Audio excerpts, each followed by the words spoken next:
आकाशवाणी भोपाल से प्रस्तुत हैं प्रादेशिक समाचार।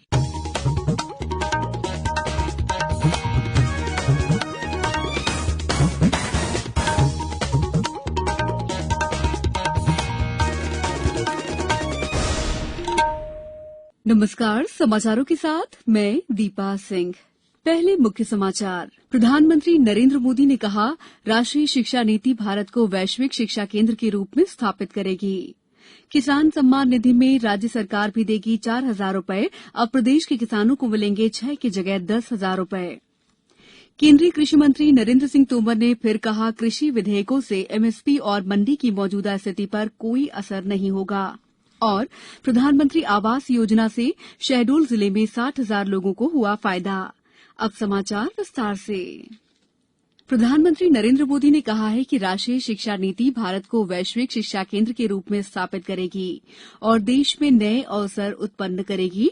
प्रधानमंत्री ने आज वीडियो कॉन्फ्रेंस के जरिए आईआईटी गुवाहाटी के दीक्षांत समारोह को संबोधित करते हुए आशा जताई कि युवाओं के सपने से ही आने वाले दिनों में देश की वास्तविकता आकार लेगी। उन्होंने कहा कि राष्ट्रीय शिक्षा नीति का उद्देश्य शिक्षा को प्रौद्योगिकी से जोड़ना है। स्टूडेंट्स को अपने मनपसंद सब्जेक्ट पढ़ने की ज्यादा आजादी मिले, इसलिए राष्ट्रीय शिक्षा नीति को मल्टी डिसिप्लिनरी बनाया गया है। सब्जेक्ट की फ्लेक्सिबिलिटी दी गई है, मल्टीपल एंट्री एंड एग्जिट के अवसर दिए गए हैं और सबसे अहम, देश की नई एजुकेशन पॉलिसी एजुकेशन को टेक्नोलॉजी से जोड़ेगी, टेक्नोलॉजी को हमारे स्टूडेंट्स की थिंकिंग का इंटीग्रल पार्ट बनाएगी। यानी स्टूडेंट्स टेक्नोलॉजी के बारे में भी पढ़ेंगे और टेक्नोलॉजी के जरिए भी पढ़ेंगे। एजुकेशन में आर्टिफिशियल इंटेलिजेंस का इस्तेमाल हो, ऑनलाइन लर्निंग बढ़े, राष्ट्रीय शिक्षा नीति में इसके रास्ते खोल दिए गए हैं। मुख्यमंत्री शिवराज सिंह चौहान ने कहा है कि केंद्र सरकार की ओर से मिलने वाली किसान सम्मान निधि में राज्य सरकार की ओर से भी 4,000 रूपये बढ़ाकर दिए जाएंगे। श्री चौहान आज भोपाल के मिंटो हॉल में योजना के तहत किसानों को क्रेडिट कार्ड का वितरण और 0% ब्याज दर पर 800 करोड़ रुपए की राशि प्रदान कर रहे थे। इस अवसर पर उन्होंने 35,000 से अधिक किसानों को करीब 120 करोड़ का ऋण वितरित किया। इस मौके पर अन्य जिलों के हितग्राहियों से उन्होंने संवाद भी किया। मुरैना से हमारे संवाददाता ने बताया है कि जिले के 3,500 किसानों को लाभान्वित किया गया है। मुरैना और रायसेन के किसानों ने प्रधानमंत्री और मुख्यमंत्री को धन्यवाद दिया। पहले किसी सेठ साहूकार से लेते थे, किसी ब्याज थे सर, तो पहले बहुत दिक्कत आती थी फसल करने के लिए। अब फसल करने के लिए कोई दिक्कत नहीं है और फसल के जो पैसे मिले थे 80,000 रुपये जो लिमिट थी हमारी, तो उसमें सर बहुत सहायता मिली है। जो 0% पे मिला है, जो भी बहुत अच्छी बात है। नहीं तो बहुत बढ़िया साहब, ये तो इनको धन्यवाद है जो ताकि 4,000 और मिला के देंगे तो बहुत बढ़िया बात है। किसानों को हर फसल पे हमारे तो पैसे काम में आएंगे। वो टाइम से पैसे मिलते रहे हैं और आगे भी 10,000 अगर मिलेंगे तो बहुत बढ़िया खुशी की बात है हमारे को। वहीं मुख्यमंत्री अब से कुछ देर बाद किसानों की बात मुख्यमंत्री के साथ कार्यक्रम में किसानों से कृषि बिल और अन्य किसानी कार्यों के संबंध में संवाद करेंगे। इस कार्यक्रम का लाइव प्रसारण आकाशवाणी और सोशल मीडिया के विभिन्न प्लेटफॉर्म पर होगा। प्रधानमंत्री नरेंद्र मोदी कल सबसे अधिक कोविड मरीजों वाले 7 राज्यों और केंद्र शासित प्रदेश के मुख्यमंत्रियों और स्वास्थ्य मंत्रियों के साथ उच्च स्तरीय बैठक करेंगे। बैठक के दौरान कोविड महामारी से निपटने और उसके प्रबंधन की स्थिति तथा तैयारियों की समीक्षा करेंगे। स्वास्थ्य मंत्रालय ने बताया है कि अब तक 45 लाख से अधिक मरीज स्वस्थ हो चुके हैं। स्वस्थ होने की दर लगातार बढ़ने से देश में संक्रमितों की संख्या में कमी आई है।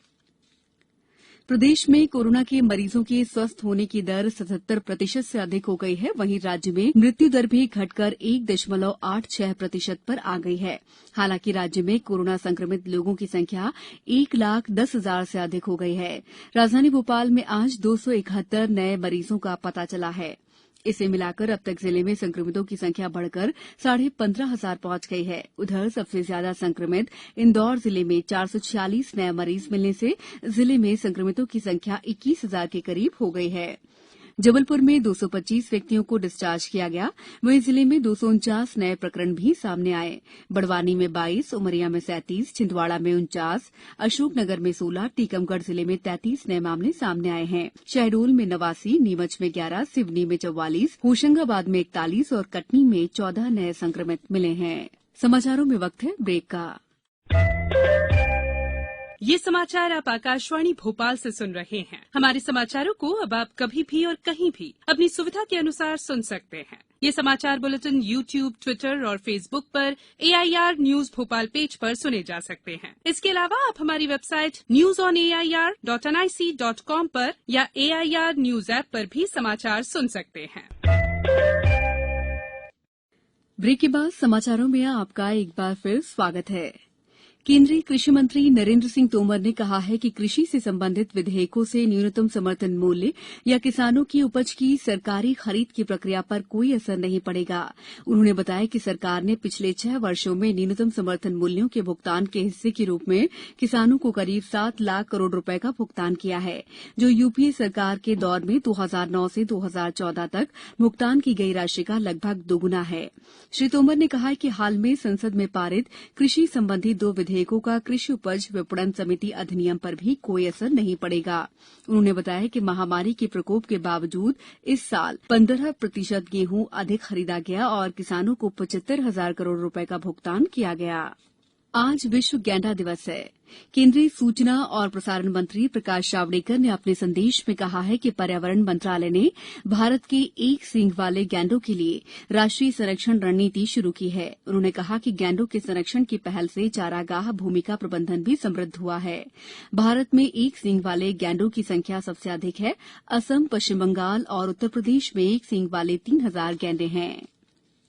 प्रधानमंत्री आवास योजना से लाखों लोगों का पक्के मकान में रहने का सपना साकार हुआ है। शहडोल जिले में इस योजना के लगभग 60,000 लोगों को फायदा हुआ है। इस बारे में पेश है हमारे शहडोल संवाददाता की एक रिपोर्ट। प्रधानमंत्री आवास योजना के तहत साल 2022 तक सभी जरूरतमंदों को आवास उपलब्ध कराने का लक्ष्य है। शहडोल जिले में यह लक्ष्य 50% पूरा हो चुका है।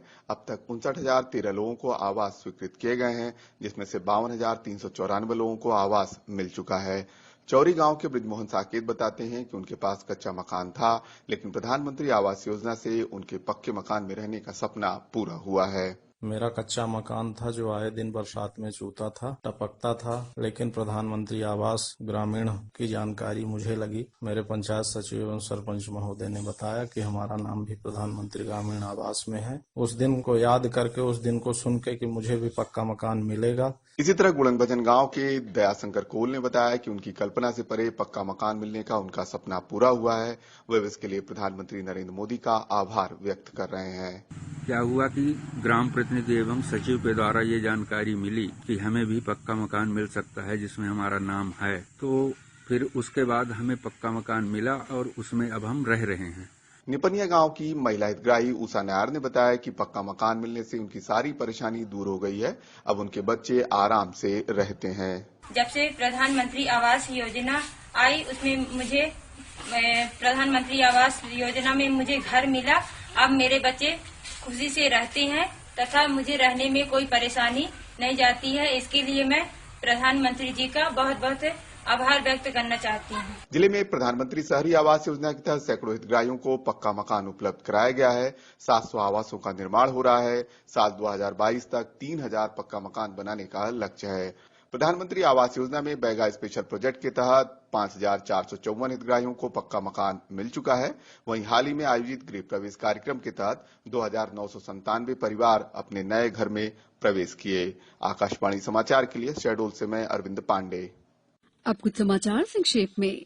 प्रदेश में मानसून एक बार फिर सक्रिय हो गया है। मौसम विभाग ने अगले 24 घंटों में शहडोल, बालाघाट, विदिशा, रायसेन सहित करीब 15 जिलों में भारी बारिश की चेतावनी जारी की है। जल जीवन मिशन के तहत इंदौर और उज्जैन संभागों में ग्रामीणों को पेयजल आपूर्ति के लिए 309 करोड़ रुपए से अधिक की राशि स्वीकृत की गई। कांग्रेस अध्यक्ष कमलनाथ ने पार्टी विरोधी कार्यों के कारण पूर्व मंत्री महेंद्र बौद्ध को कांग्रेस की प्राथमिक सदस्यता से निष्कासित कर दिया है। पोषण अभियान के तहत सागर जिले में जागरूकता रथ के माध्यम से गर्भवती महिलाओं और नवजात शिशुओं के लिए पोषण खान पान की जानकारी दी गई। अंत में मुख्य समाचार एक बार फिर। प्रधानमंत्री नरेंद्र मोदी ने कहा, राष्ट्रीय शिक्षा नीति भारत को वैश्विक शिक्षा केंद्र के रूप में स्थापित करेगी। किसान सम्मान निधि में राज्य सरकार भी देगी 4,000 रुपए। अब प्रदेश के किसानों को मिलेंगे 6 की जगह 10,000 रुपए। केंद्रीय कृषि मंत्री नरेंद्र सिंह तोमर ने कहा कृषि विधेयकों से एमएसपी और मंडी की मौजूदा स्थिति पर कोई असर नहीं होगा और प्रधानमंत्री आवास योजना से शहडोल जिले में 60,000 लोगों को हुआ फायदा। इस बुलेटिन में बस इतना ही।